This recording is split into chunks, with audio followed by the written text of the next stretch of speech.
Ron Howard has spent 5 decades building one of the most respected careers in Hollywood without ever becoming the kind of director people tell stories about at parties. No on-set meltdowns, no legendary walkouts, no actor who publicly burned the bridge on the way out. He runs productions the way a good surgeon runs an operating room. Calm authority, clear expectations, and a total commitment to keeping the environment stable so that everyone inside it can do their best work. That reputation didn't come from natural temperament alone. It was built deliberately, shaped by experiences early in his life and career that showed him exactly what a set looks like when the wrong person is controlling the atmosphere, and exactly what it costs everyone around them when that person happens to be the most powerful one in the room. 7 names proved that lesson in ways Howard still navigates carefully when their names surface in interviews, and the stories behind each one reveal something the highlight reel of his career never quite captures. He was 6 years old when he first understood any of this. Not intellectually. A 6-year-old doesn't process workplace dynamics in those terms, but in the way children absorb the energy of the adults running their world. The Andy Griffith Show was the environment he grew up in, and Andy Griffith was the man running it. For years, Howard described that experience with warmth and genuine gratitude, crediting Griffith for treating a child actor like a real collaborator instead of a prop. And for years, that gratitude was sincere. But Griffith's personality had dimensions that only became visible as Howard got older and more aware of how sets actually functioned. By the later seasons, cast members noticed Griffith growing moodier, more controlling, and sharp with people in ways the cameras never caught. Frances Bevier, who played Aunt Bee, openly disliked him. Don Knotts, who adored him, still moved carefully around his temper. When Howard, now a teenager, started asking more questions about his character and the show's direction, he found that questions weren't welcome from anyone, including his fictional son. After the show ended, the two barely spoke. When Griffith died in 2012, Howard's tribute was brief and chosen word by word. The silence between those words carried the real message. Night Shift in 1982 was Howard's first real test as a studio director, and Shelley Long, not yet a household name through her work on the television sitcom Cheers, arrived on that set with a working style that immediately complicated things. The production was built around energy and spontaneity, partly because Michael Keaton, playing one of the leads, fed every scene with improvisational instincts that kept the whole thing alive. Long's approach ran in the opposite direction entirely. Precision, control, constant negotiation over blocking and scene tone and character motivation on every single take. Crew members described her process as calculated rather than present, and Howard found himself managing her demands instead of directing, spending time he didn't have finding workarounds rather than building something together. He spoke about it later in terms of actors who arrive with their minds already made up, and how that closed approach makes real discovery on set nearly impossible. Long saw herself as a prepared professional bringing integrity to the role. Howard saw a collaboration that couldn't exist, and he filed that lesson somewhere permanent. Tom Sizemore came to the Ransom set in 1996 already trailing a reputation for volatility, and the reputation turned out to be accurate. The film had strong material and a cast anchored by Mel Gibson and Rene Russo, but Sizemore's presence introduced a variable Howard couldn't account for or correct through any of his usual methods. Late arrivals, disoriented energy, scenes requiring repeated takes not because lines were missed, but because something in him was running off course in ways that disrupted every rhythm the production had established. Howard described the experience as having to recalibrate everything around one person's unpredictability, and that single word, recalibrate, reveals how much mental energy went into managing something that should never have needed managing in the first place. When Sizemore died in 2023, Howard said nothing publicly. No statement, no tribute, not even the brief diplomatic acknowledgement that Hollywood almost reflexively produces in these moments. That silence was its own answer. The Russell Crowe collaboration on A Beautiful Mind was a different category of difficult.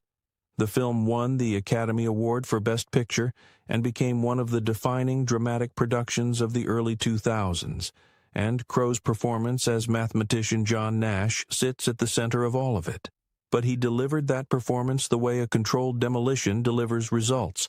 Nothing about the process felt contained.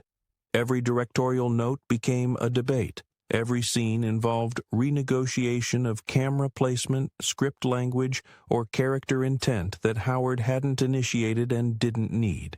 An assistant director on the production recalled Howard spending enormous energy just maintaining the film's basic rhythm against the constant current of Crowe's intensity. Howard described it to The Hollywood Reporter as the difference between guiding a scene and holding on for the ride. Crowe made no apologies in a 2004 interview, arguing that friction is simply part of finding truth in performance, and that a director who wants everything clean and comfortable isn't always serving the material. The film succeeded by every measure available. Howard never cast Crowe in a leading role again, and when asked in 2015 about future collaboration, he described some partnerships as meant to happen exactly once. He delivered that line with a smile, which somehow made it more final than any direct refusal could have. Happy Days launched in 1974 with Howard as the obvious center, Richie Cunningham carrying the same clean-cut reliability that had followed him from Mayberry. The show was built around that character, designed around him, and then audiences introduced a complication nobody had planned for. Henry Winkler's Arthur Fonzarelli, written as a supporting presence, became something else entirely, and the show reorganized itself around that reality. Scripts shifted to highlight Winkler's character. Promotional materials shifted. Howard's role shrank in direct proportion to everything Fonzie gained, and the show that had been named after his character gradually transformed into something that centered on someone else. In a candid moment during the 1990s, Howard acknowledged that there were times he genuinely questioned his place on a show built around his character and that the adjustment wasn't comfortable. He was careful to separate his feeling about Winkler personally, for whom he has expressed consistent warmth, from his feeling about watching a narrative reorganize itself around someone else without warning. It was also, he suggested, where he first understood that audience connection operates on its own logic, completely independent of any plan, and that the person doing the most work isn't always the one getting the credit. He carried both of those lessons into directing. Mel Gibson arrived on Ransom carrying the full weight of Braveheart, which had just won him Academy Awards for both acting and directing, and he brought that weight into every conversation about the production. Crew members described Gibson as determined to have strong opinions about virtually everything: camera angles, other actors' choices, details that fell far outside any traditional understanding of what a lead actor controls. Howard occupied the director's role on paper, but in practice spent significant portions of the shoot managing Gibson's input, rather than making the film. He described it later using the word passion, which was diplomatic, then added that passion can be energizing or exhausting depending on where it lands, which was accurate and pointed at the same time. The professional relationship didn't survive the production intact, and Gibson never appeared in a Howard film again.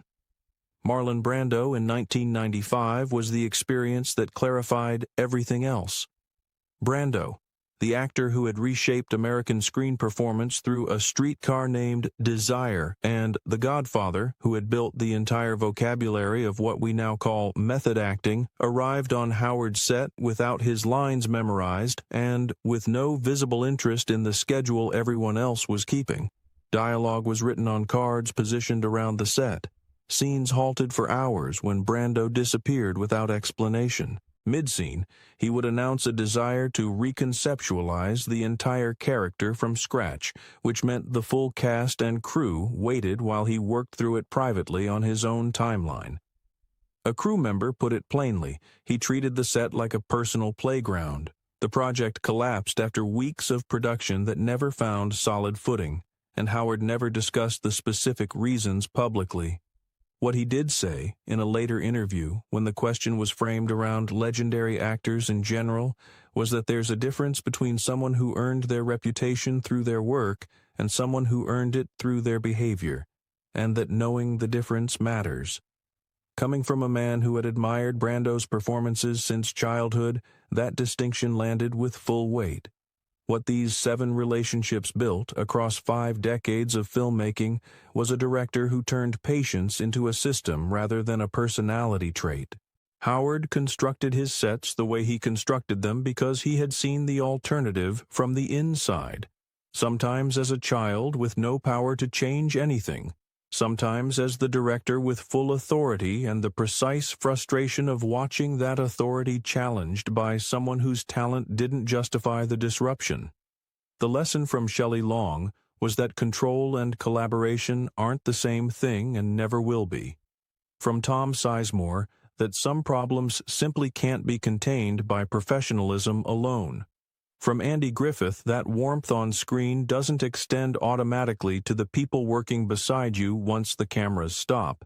And from Brando, that even the most significant body of work in the history of cinema doesn't entitle anyone to waste the time of every person on set. None of it was ever personal, at least not in the way Howard tells it. It was always about the environment, about what a production needs to generate real work, and about what it costs when certain people refuse to respect that.